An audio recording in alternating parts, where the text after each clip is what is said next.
네, 오늘은 에스겔 38장 1절부터 23절까지 하나님의 말씀 나누겠습니다.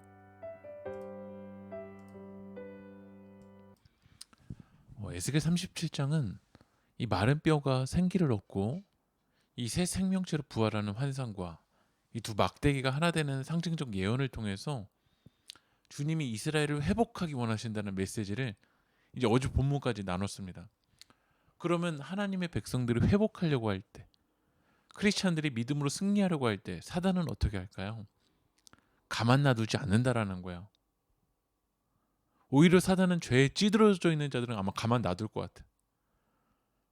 그러나 여러분들이 다시 하나님께로 돌아와서 진짜 크리스찬으로 살아가려고 할 때, 말씀 붙들려고 나아가려고 할 때, 그때 사단도 작전 개시가 시작된다라는 거예요. 예수님이 십자가에 지시려고 40일 동안 금식을 하셨어요.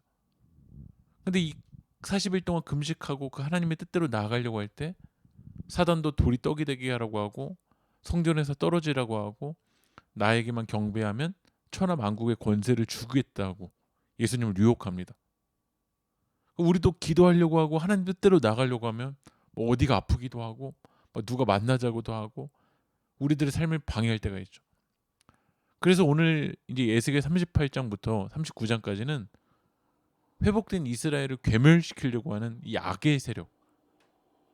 하지만 악의 세력이 올지라도 여호와의 완전한 승리에 대한 메시지가 이제 이 에스겔 38장 39절입니다.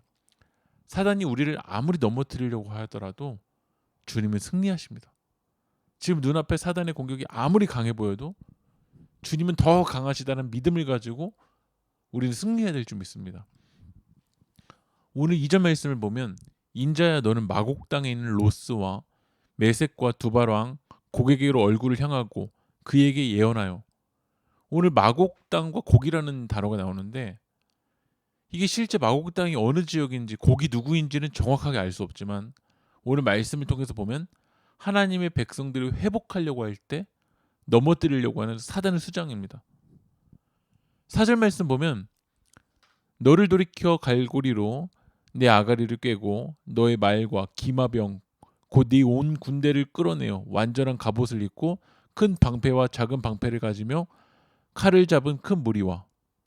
오늘 그 곡, 이 사단의 모습들이 하나님의 백성들을 대적하는 모습들을 보면 말도 가지고 있고 기마병, 군대, 완전한 갑옷, 큰 방패, 작은 방패를 가지고 있었어요. 여러분 이스라엘의 힘으로는요. 이 곡을 대적하기가 어려웠어요. 우리들도 이 하나님의 뜻대로 나아가려고 하는데 인간의 힘으로는 이길 수가 없습니다. 그래서 하나님이 도와주셔야 돼요.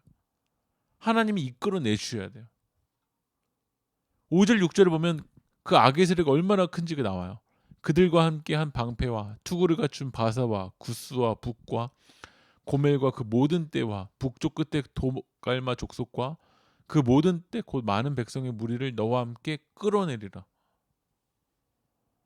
우리들의 힘으로는 이기기 힘든 이 악의 세력이 얼마나 대단한지가 5절 6절에 나오고 있어요.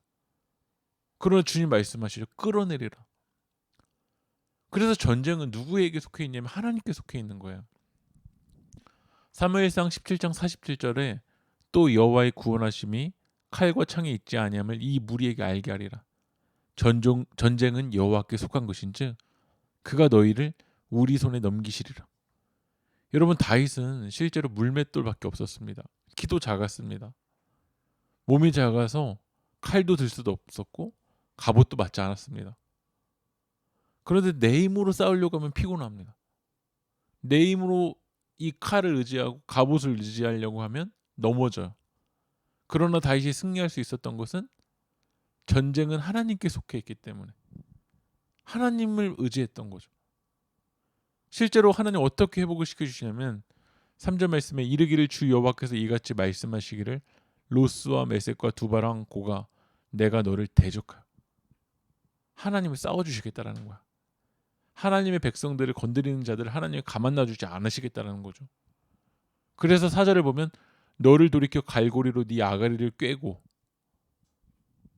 참 끔찍한 표현이 나오는데 갈고리를 네 아가리를 꿰다는 표현은 짐승을 강제로 도살장으로 끌고 가는 장면을 연상하게 해요. 하나님의 백성들을 건드릴 때 하나님이 치신다라는 거죠. 그럼에도 불구하고 하나님의 백성들을 대적하는 자들은 어떻게 또 모습을 취하냐면 7절에 너는 스스로 예비하되 너와 내게 모인 무리들이 다 스스로 예비하고 너는 그들의 우두머리가 되었지어다. 여기서 곡은 이방 연합군의 이제 선봉이 되려고 하는 거야. 다 모든 무리들을 막 연합해서 선봉이 되려고 하는 거죠. 그러니까 사단도 연합을 참 잘합니다. 이렇게 연합을 한 상황 속에서 하나님의 백성들이 어느 상황일 때 공격하려고 했는지가 8절에 나오는데요. 여러 날 후 곧 말년에 네가 명령을 받고 그 땅 오래 황폐하였던 이스라엘 산에 이르리니 그 땅 백성은 칼을 벗어나서 여러 나라에 모여 들어오며 이방에서 나와 다 평안히 거주하는 중이라. 여러분, 사단이 언제 공격하냐면 이스라엘 백성들이 평안히 거주할 때 쳐들어온다라는 거야. 이 정도면 되지. 이 정도면 뭐 기도 안 해도 되지.